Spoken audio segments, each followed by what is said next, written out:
Assalamualaikum warahmatullahi wabarakatuh. Bismillah wa billah wa minallah wa ilallah wa alallah wa fillah wa la hawla wa la quwata illa billah. Alhamdulillahilladzi hadana lihada wa ma kunna linahtadiya laula an hadanallah. Allahumma salli wa sallim ala sayyidina Muhammad wa ala alihi wa ashabihi wa sallim ajma'in, amma ba'd. Yang kami hormati dan kami muliakan Hadratul Mukarrumun, para kiai, para ustadz, para ajengan, para masyayikh, wabil khusus Ketua Majelis Masyayikh Al-Mukarram Kiai Haji Abdul Ghaffar Rozin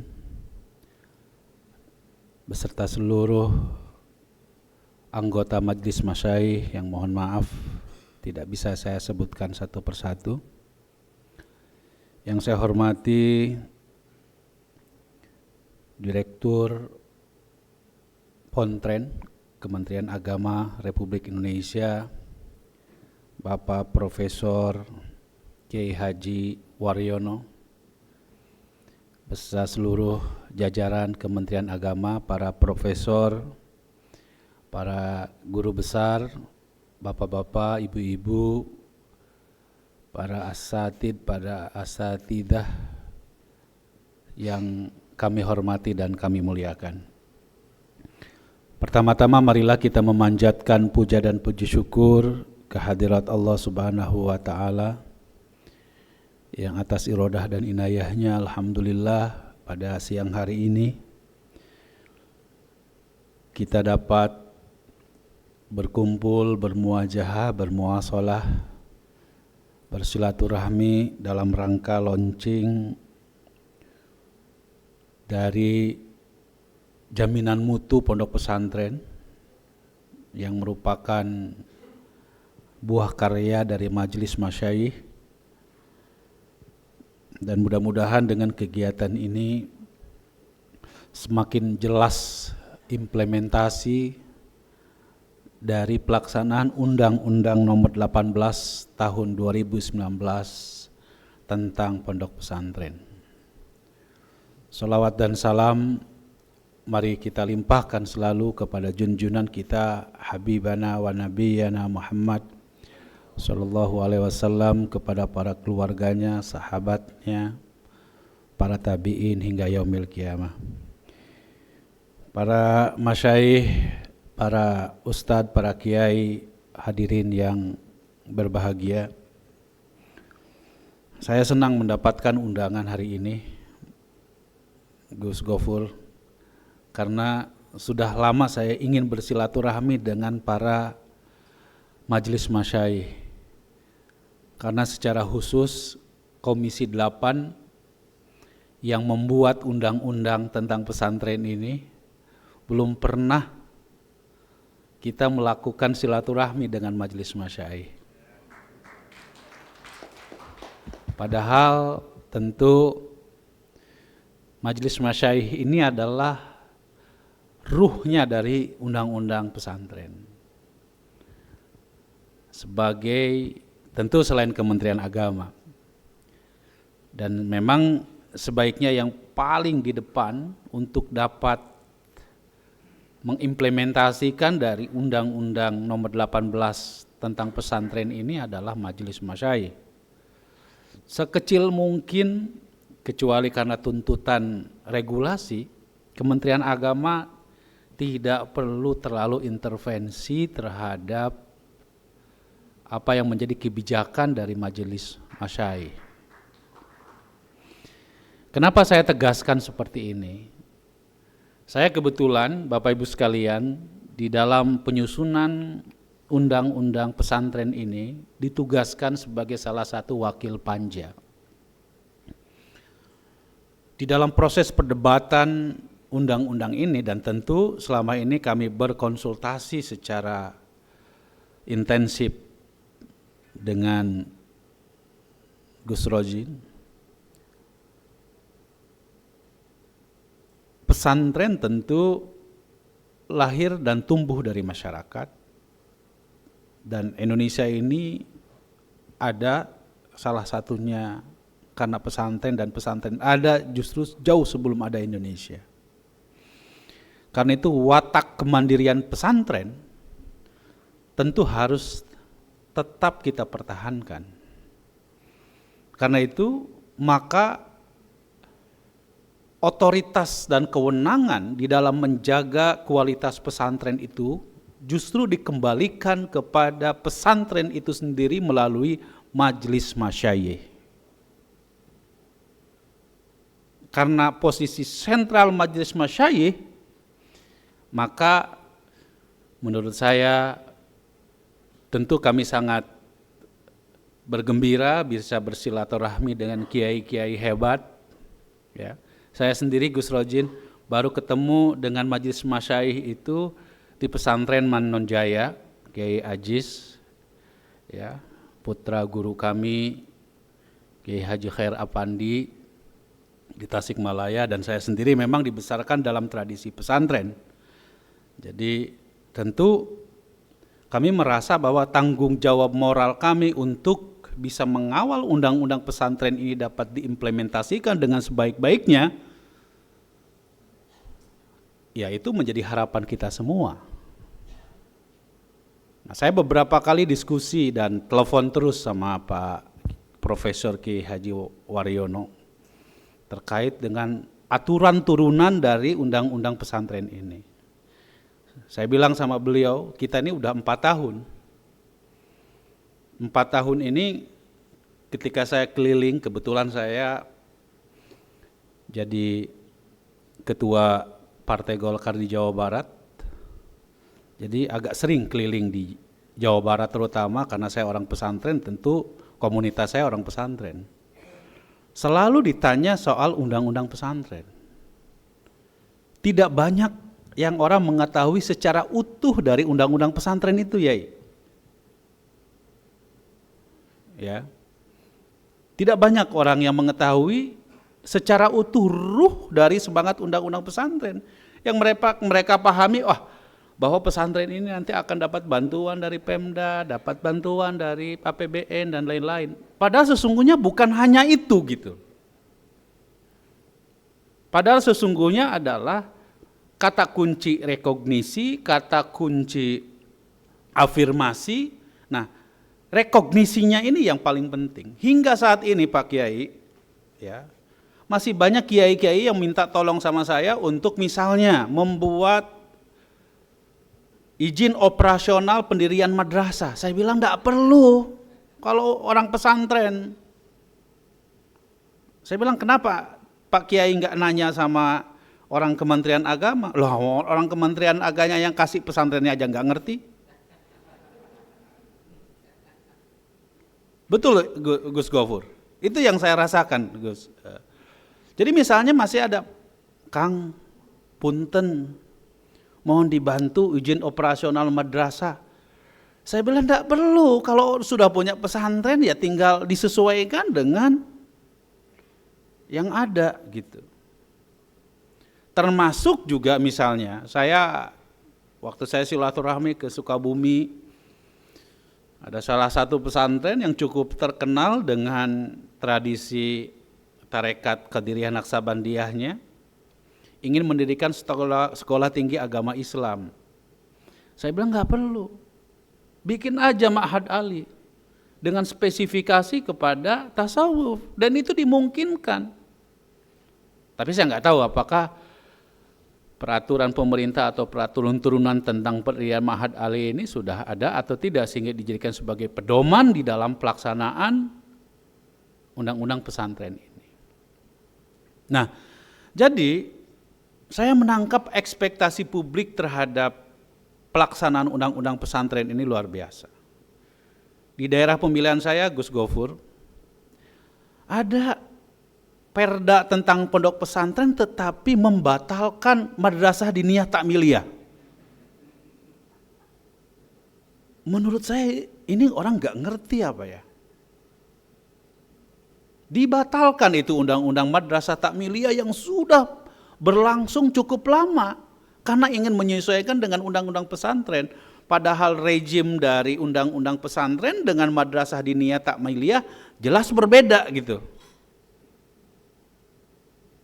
Nah, hal-hal semacam ini tentu Bapak Ibu sekalian, saya sangat berharap dan punya harapan yang sangat tinggi terhadap, tentu dalam konteks ini adalah majelis masyayikh, karena saya tahu para majelis masyayikh ini adalah para pakar-pakar, para kiai-kiai hebat, ada Nyai Badriah Payumi juga, yang menjadi kekuatan bagi upaya kita untuk mengembalikan kepada semangat dari undang-undang pesantren, yaitu bagaimana kita menjaga tradisi al-muhafadzatu ala qadimis salih, ya, dan tetap kita melakukan transformasi terhadap kebaruan-kebaruan dalam konteks adaptasi dan transformasi bangsa kita. Jadi karena itu harapan saya tentu aturan turunan dari undang-undang pesantren Profesor Kiai Waryono segera untuk diselesaikan dan disosialisasikan kepada masyarakat. Soal penjaminan mutunya tentu kita berharap bahwa Gus Rodin dan seluruh jajaran Majelis Masyayikh sudah bisa membentuk di setiap pesantren-pesantren yaitu Dewan Masyayikh, sehingga pelaksanaan undang-undang pesantren ini bisa segera untuk bisa diimplementasikan secara utuh kepada masyarakat. Bukan hanya soal dana abadi pesantren saja, tetapi soal bagaimana di dalam undang-undang pesantren juga jelas bagaimana soal penganggaran yang berasal dari APBD, juga ada satu payung hukum sehingga pesantren-pesantren, karena begini, saya jujur Pak Gus Rodin ya, bahwa anggaran untuk Kementerian Agama itu totalnya sekitar 72 triliun untuk semua. Ini saya hafal nih, wah, karena memang yang bikin anggaran 72 triliun untuk semua fungsi agama dan fungsi pendidikan. Dari 72 triliun itu untuk pendidikan 48 triliun. Pesantren se-Indonesia, perguruan tinggi se-Indonesia, madrasah se-Indonesia, TPQ se-Indonesia, termasuk gaji dosen, guru dan lain sebagainya. Untuk Pendis, ya kira-kira paling besar memang. Untuk pesantrennya sendiri nggak lebih dari 6 triliun. Bahkan lebih kecil daripada itu. Nah karena itu nggak bisa, karena kita ini institusi vertikal, anggarannya segitu, ditambah lagi, maaf Pak Kiai, kadang-kadang yang namanya Kiai kan nggak butuh, nggak terlalu peduli dengan yang namanya data-data itu. Padahal setiap pengeluaran anggaran negara itu kan harus by name, by address, terdata dengan baik. Kalau tidak jadi temuan BPK, kira-kira kan begitu ya. Nah tadi yang disampaikan oleh Pak Kiai Waryono jelas bahwa satu saat mungkin kita harus memiliki data yang cukup seperti halnya Dapodik maupun EMIS. Ya, yang itu dijadikan sebagai rujukan dalam konteks bagaimana santri-santri pun juga memiliki hak yang sama sebagai warga negara. Karena hingga saat ini Bapak Ibu sekalian, saya kebetulan juga bermitra dengan Kementerian Sosial. Betul apa yang disampaikan oleh Pak Waryono tadi. Banyak penerima program-program bantuan sosial seperti program Keluarga Harapan, ya. Jadi ada 10% dari penduduk Indonesia yang tingkat pendapatannya di bawah standar. Itu juga banyak dari kalangan pesantren yang nyekolahin di pesantren, tapi mereka nggak mendapatkan PIP tadi, program Indonesia Pintar, kuliah kartu Indonesia Pintar, atau tadi BOP, biaya operasional pendidikan, yang seharusnya memang mendapatkan itu dari negara. Nah, karena itu tentu harapan kami, ya Bapak Ibu sekalian, dari undang-undang pesantren ini akan justru mendorong semangat utamanya bagaimana kita memiliki kesetaraan di dalam konteks pendidikan di pesantren ini. Dan yang terakhir, saya ingin sekali ya implementasi dari terutama standar mutu pendidikan pesantren ini ada yang disusun oleh Majelis Masyayikh ini bisa applicable, ya, sehingga mungkin mulai tahun depan kita sudah pesantren-pesantren tidak lagi berebut untuk membuat sekolah madrasah lagi, sekolah menengah lagi, atau sekolah tinggi agama Islam lagi, atau STT atau apalah gitu, tetapi ya mengembalikan kepada apa yang diatur di dalam undang-undang pesantren. Kalau perguruan tingginya ya Ma'had Ali, kalau madrasahnya disesuaikan tadi ada muadalah dan lain sebagainya. Jadi sekali lagi tentu saya soal anggaran tadi saya sempat bisik-bisik, Gus Rodzin menyampaikan kok sekarang untuk tahun 2023 dan 2024 mengalami penurunan, ya gimana, jarang silaturahmi sama Komisi 8 gitu. Mudah-mudahan kalau sering silaturahmi dengan Komisi 8 ya kita bisa perjuangkan lah. Betul Pak Waryono ya. Jadi saya kira demikian Bapak Ibu sekalian, sekali lagi selamat untuk Majelis Masyayikh. Mudah-mudahan upaya kita untuk terus meningkatkan mutu pesantren, dan tadi saya dengar pesan yang menarik dari Gus Rodzin, karena menimpali apa yang disampaikan oleh Pak Waryono, gara-gara undang pesantren ini orang berbondong-bondong bikin pesantren walaupun jumlahnya hanya 15 santri. Dan itu juga muncul gara-gara kemarin ada bantuan pondok pesantren waktu zaman Covid. Orang banyak sekali bikin, dapat bantuan, ada yang di bawah 100 santrinya dapat 25 juta, kemudian yang di atas 500 dapat 50 juta, kan gitu ya. Orang jadi berbondong-bondong ingin mencairkan bantuan itu. Saya kira ini harus dibereskan ini, ya.